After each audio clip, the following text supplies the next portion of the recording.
main হল আমার ব্লকর video Navjit Barman আর অভিযন্তা Lawrence তেরন এই দুইজনে মিলি পেলাই ব্লকত যি এটা দুর্নীতির সাম্রাজ্য গড়ি তুলিছে বৃহৎ এটা দুর্নীতির এপ্রোম্যাক্স যদি আমি হিসাব কৰিবলৈ যাওঁ কেৱল মই হিসাব কৰিবলৈ যাওঁ তেনেহ'লে মই বৰ্তমানলৈকে এপ্ৰোম্যাক্স 60 লাখৰ দুৰ্নীতি মই এই কাগজত আছে 60 লাখৰ যদি মই অকলে এই দুৰ্নীতিখিনি পাইছোঁ তেনেহ'লে যদি প্ৰপাৰলি ইনভেষ্টিগেশ্যন হয় কেইবা কোটি টকাৰ দুৰ্নীতি এটা ওলাব মই বিচাৰোঁ যে এহেতসকলক কঠোৰ শাস্তি দি পেলাই যাতে কেৱল সাসপেন্ড নহয় কঠোৰ শাস্তিও দিব লাগে আমাৰ ব্লকত আছে পিয়ন 4জন পিয়ন আছে 4জন পিয়নৰ মাজত এজন পিয়ন আছে তেওঁ একাউণ্টেণ্টৰো কাম কৰে তেওঁ অলমোষ্ট একাউণ্টেণ্টৰো কাম কৰে এইটো মই তেওঁৰ বিষয়ে এটা মাজত ভিডিঅ' এটা ভাইৰেল হৈছিল তেওঁৰ বিষয়ত আপোনালোকে দেখা পাইছে নিশ্চয়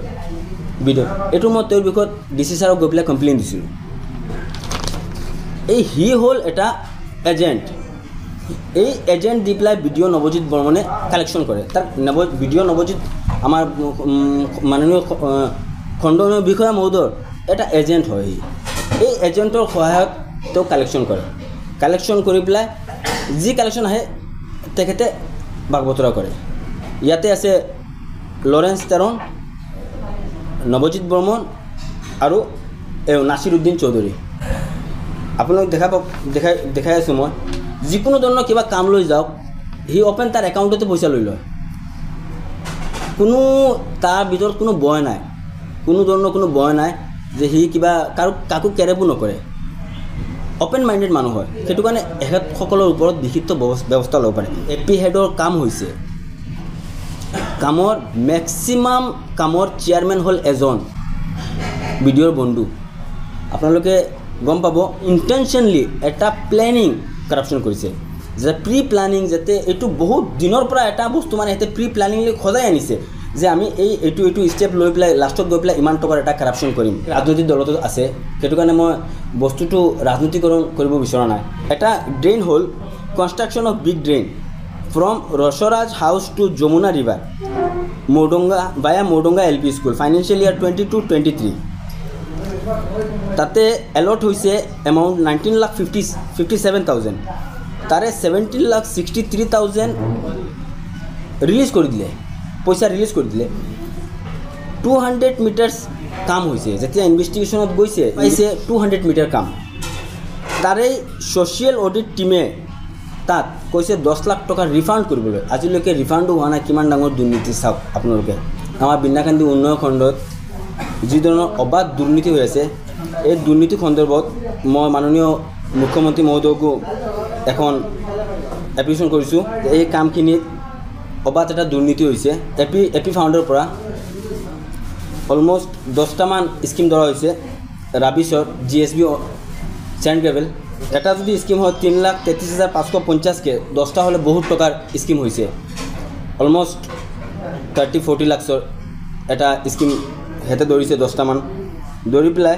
তাত কোনো ধৰণৰ কোনো কাম নকৰাকৈ হেতে এই পইচাখিনি আত্মসাৎ কৰিছে মইনুল হক যমুনা AP